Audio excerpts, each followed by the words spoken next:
Good morning. I'm John Harrington, publisher of the new single copy, and I'd like to welcome you here to a discussion of pressures and change in the U.S. distribution channel.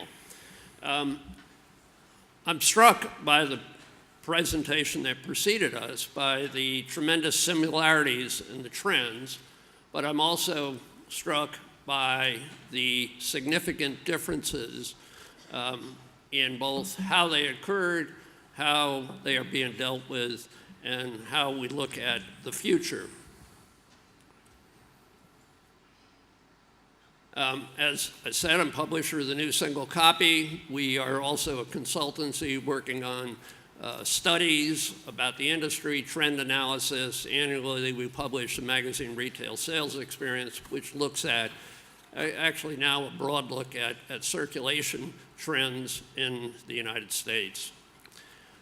Sales in the United States were relatively flat, stable, whatever term you want to use, through most of the last decade. Unit sales, which are represented by the yellow here, were stable, and dollars generally increased up until the end of 2007. That kind of changed the dynamic of the performance levels within the U.S. channel. Looking at it first for units, you can see that they were flat for about 5 years. We like to refer to them as stable. There was an expression going around at that time called flat is the new up, and that was how we looked at the newsstand performance. However, in 2007, with the onset primarily of what we refer to as the Great Recession, sales began to decline at retail units by a ratio up through last year of 25%. Regarding dollars, again, they had grown through 2007, mainly through cover price increases, but declined from that point on by 23%. And that is an unprecedented change in the performance of the U.S. distribution channel. Dollars really had grown even while the business was flat, probably over the last 2 to 3 decades. The first half of 2012 was no better, and in fact, probably somewhat worse. Audited titles declined by over 10% in terms of units, and for dollar sales, they were down nearly 9%. What drove it? Primarily the Great Recession, as I referred to, the largest economic decline in the United States economy since the period of the Great Depression of the early 1930s. However, why has it continued? Changes in shopping patterns. I believe one of the UK panel referred to changes in shopping patterns as well, the greater use of coupons, vouchers. Additionally, in the US, we refer to it sometimes as the recession hangover, where consumers became used to sticking to their shopping list, avoiding impulse sales. Impulse sales drive magazine sales, particularly in the US marketplace. And when they did that, it has stuck with it. Retailers refer to it all the time that consumer shopping patterns have changed radically, and they are not returning to the old patterns as sharply as they did. Consumers became wary, and maybe they got used to saying, gee, I did without some of these things for a period of time, and even as the economy recovers, they continue to bring that attitude to retail shopping. Change in growth in media options, the digital, tablets, phones, social media, all of these sorts of things, which was a great part of the discussion here earlier. It's the same thing is happening in our marketplace. In fact, two of our publishers, Mike Sullivan of Source Interlink and Richard Allagher of Rodale, will talk about how their companies are addressing those issues, how they're working with digital as we go forward. It's really interesting. I mean, might bore everybody else here, but as I'm listening to the presentation preceding us, and as I'm looking forward and talking about our presentation, any one of these subjects could be an hour's worth of discussion, but I think we're doing a very broad stroke thing here today. And the inability of the business to innovate. And when I refer to the business, I refer to the whole distribution channel. And the responsibility, the onus of innovation falls upon the three players that bring the product to retailer, the publishers, the national distributors, and the wholesalers. I think the retailers are more or less, for the most part, in as far as magazine marketing and promotion and merchandising, the passive players in this. So they're saying, we offer you the space, you deliver the results, or we replace it with other product. But we have not, in the distribution channel, innovated as much as we need to, particularly in the last 5 years, sometimes because of the restraints that are necessary in here. There are things about the economic models within the channel that need to be adjusted. And there is a need to address the issue of consumption. That refers back to the business about the change in consumer shopping patterns. People who were used to buying a lot of magazines found that as they watched their expenditures, they got by with fewer magazines. They're trying to, now you want to change that patterns. As an industry, we should be doing that, and as individuals. And now I will note, within the past 2 weeks, the Time Inc., the largest magazine publisher, has put an enormous consumer marketing advertising campaign behind People magazine, which is the dominant magazine in our distribution channel.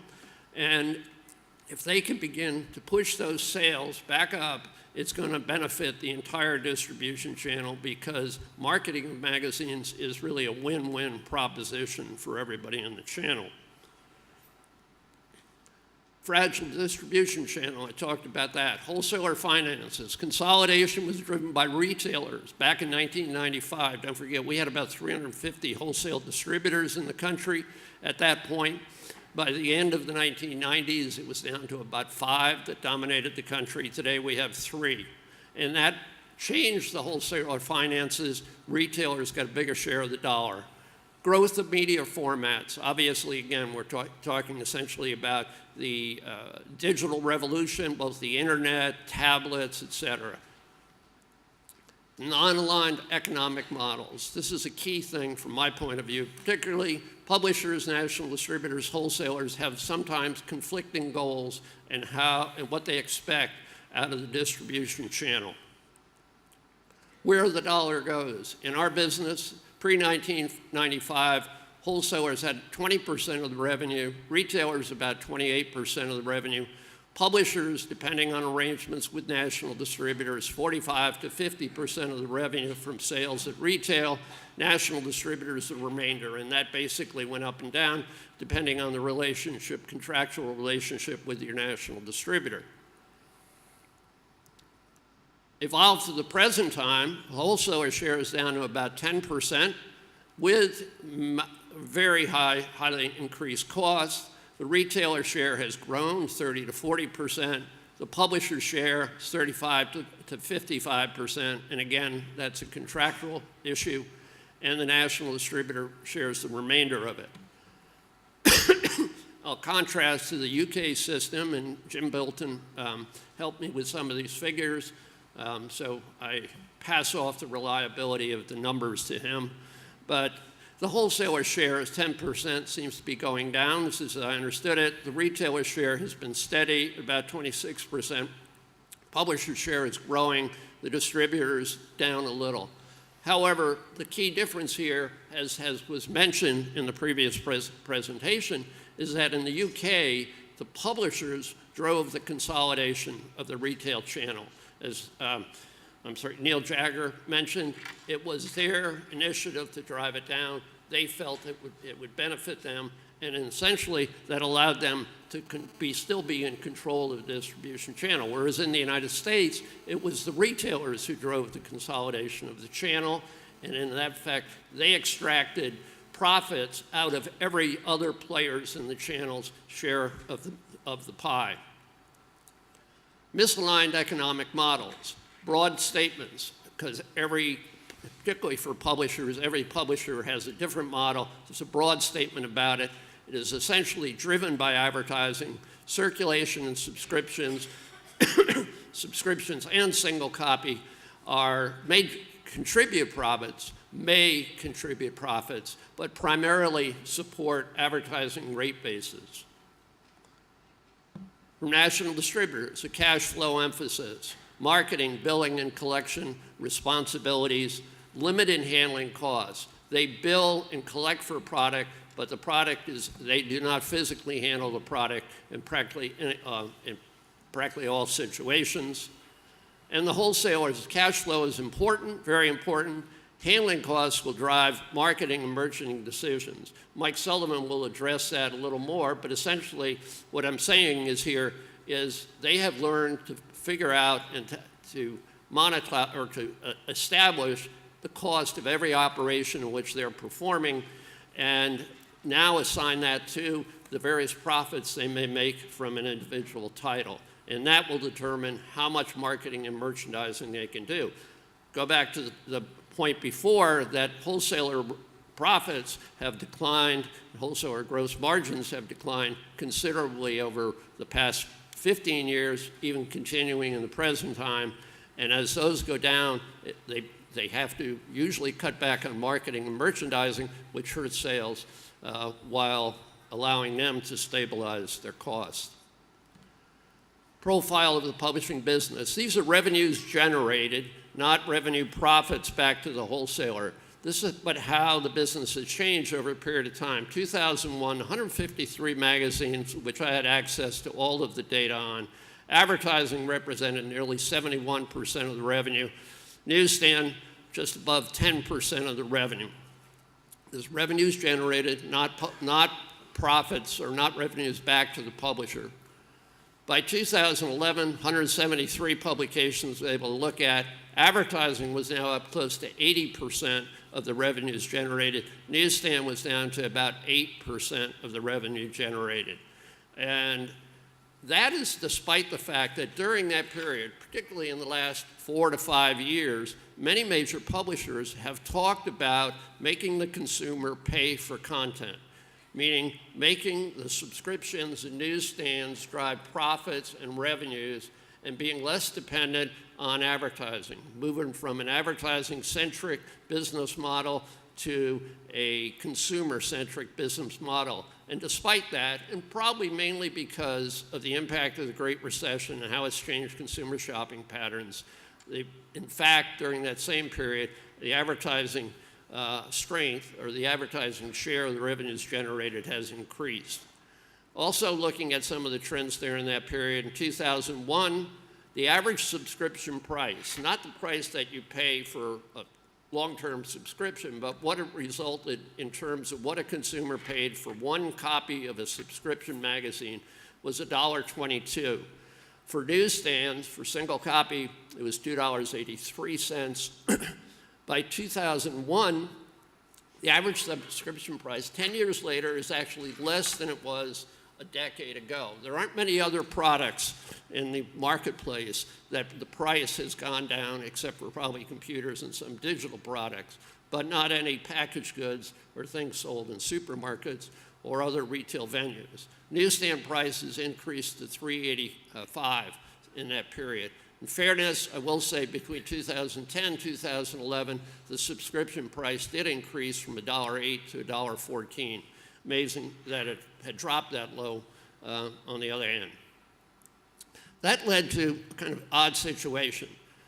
While I've said that publishers want to move from ad-centric to consumer-centric model, here's a question that was posed at an American Magazine conference, which is run by the MPA, the American Publishers Magazine Association.